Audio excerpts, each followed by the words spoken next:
Good morning. My name is Scott Goldstein, founder and executive director of the DC teacher advocacy organization EmpowerEd. I'm a former charter school teacher and proud former charter school board member. Over the past year, EmpowerEd teacher leaders have led the way in calling for full transparency in all public schools. The movement started when one of our teacher leaders simply wanted to attend a board meeting to advocate for smaller class sizes at her school with a high population of students with special needs. It grew as charter school teachers and parents throughout the city stood up and spoke out for a simple principle. All public schools that receive public dollars should be equally public and accountable, with nearly 600 people, a majority of whom are in the charter community, signing on to a petition supporting this bill. If, as many say, parents choose schools, not sectors, no parent or student deserves less access or transparency because of the school they attend. That's it. We should be able to stop there. We vigorously support Charles Allen's Public School Transparency Amendment Act, which would bring about real parity and transparency, and through it, increased public engagement in our city's charter schools. That bill would additionally ensure that charter schools, like all traditional DC public schools, comply with the Freedom of Information Act. For some reason, this has been a point of great contention among charter advocates here in DC. Despite the fact that the National Alliance for Public Charter Schools, of which the DC Public Charter School Board is a member, says compliance with open meetings and FOIA laws are a best practice that should be in every state's charter laws. This is already the law in 39 out of 43 states with charter schools. We do not favor a sector. We favor the principles of democracy and transparency and support any school that adheres to those principles. If charter lobbyists believe that being for increased transparency and accountability means being anti-charter, then what they're saying is that charters can only be successful if unaccountable. We don't believe that.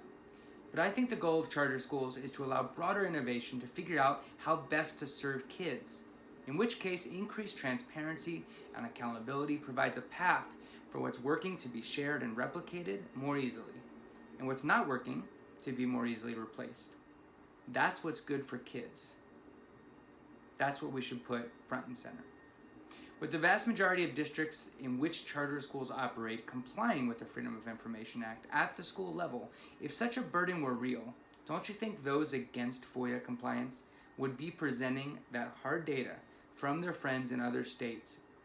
Instead, in months of debate on this, that kind of data has never been shared once. Instead, while transparency advocates share real data, the other side is arguing on theoretical fears alone. So we did the research. We made calls to at least 5 schools per state in each of 4 other states where the structure of charter schools is most similar to DC. We asked in neutral terms, how many FOIA requests do you get on average in a year? Who works on it? And what % of their time do they spend on complying with FOIA? Not a single school we polled has received more than 5 requests in a year. The average answer was 1. Not a single school reported it taking more than 1% of one person's time. So let's not traffic in unreason. This council should ask hard questions to every single person who testifies that charter schools shouldn't be subject to FOIA.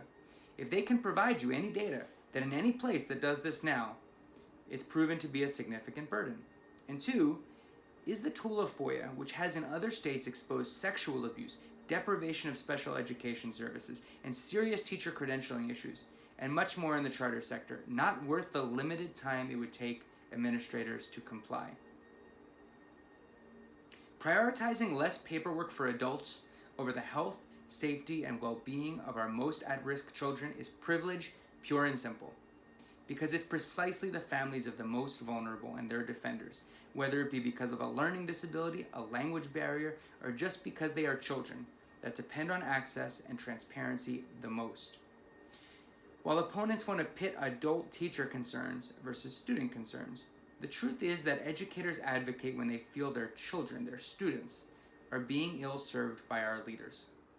Having educator voices in the room, in open meetings, and on charter school boards, as well as students themselves in upper grades, will fundamentally refocus us on our primary job, the protection, nurturing, and educating of our young people.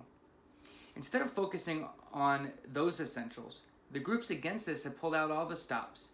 diverting taxpayer dollars that are meant for schools to lobbying efforts to members of this council against transparency and accountability, and pushing individual schools and parents to lobby against something in their own interest. How many parents, how many teachers, how many students do you think are against more transparency? Opponents of this bill are well funded, with multi-million-dollar budgets that come mostly from out-of-state and district sources. And since we're advocating for transparency, we're happy to practice what we preach. Our own budget last year was $71,000, funded almost entirely by individual donations from parents, teachers, and community members who simply care about our schools. Even here in DC, stories in the last several years have uncovered charter schools sending children with special needs to unlicensed facilities. Huge contracts for outside consultants, money that could have been spent on students. Outrageously high administrator pay at some of the schools with some of the worst teacher pay in the city. And the open mocking of laws intended to prevent suicide by the head of the Public Charter School Board and outside lobbyists. In this light, council members should look at schools' FOIA compliance as an insurance policy, a bare minimum attempt to protect the basic safety and well-being of our students, parents, and our educators. And that's why more than a half dozen charter leaders in DC have told us that they plan to testify in support of this bill, pending a check with their higher-ups. Unfortunately, all of them came back saying they could not risk their jobs to do so, or that whoever they spoke to higher up did not believe it would be good for business. In other words, they are being pressured not to support this very reasonable bill that charter principals and leaders support. While others have been strident in their views on this issue, we are very open to compromise. If small schools need FOIAs to go through the Public Charter School Board, or if they need to charge legally allowed small fees for FOIA requests, those would both be reasonable accommodations to make. We recently conducted a poll of DC's charter teachers, with more than 200 teachers at 38 different charter schools responding. Huge majorities support open meetings, FOIA, teacher and students on boards, and open salaries for their own schools. Full details are attached to my full testimony, which we've posted online. But the one part I'd like to highlight is that a full 66% of teachers said if their school board meetings were open, they would occasionally attend, 31% saying they might. That's a remarkable number, and it means we're currently missing out on huge stakeholder participation from educators whose voices at the table could dramatically help improve our schools and decision making. That involvement is essential. This bill would also add both teachers and students to charter school boards. If our work as educators is to empower our young people, we should model that practice by trusting them to be part of the organizational decision-making as well. Live your values. Many charter schools already do this. I myself sat on the board as a teacher member of the charter school where I worked. The law requires parent members. Adding teacher and student voice would only strengthen the sustainability of measures passed by the board, ensuring that all stakeholders share an investment in the success. Surely those who seek to be in the business of education can't oppose that.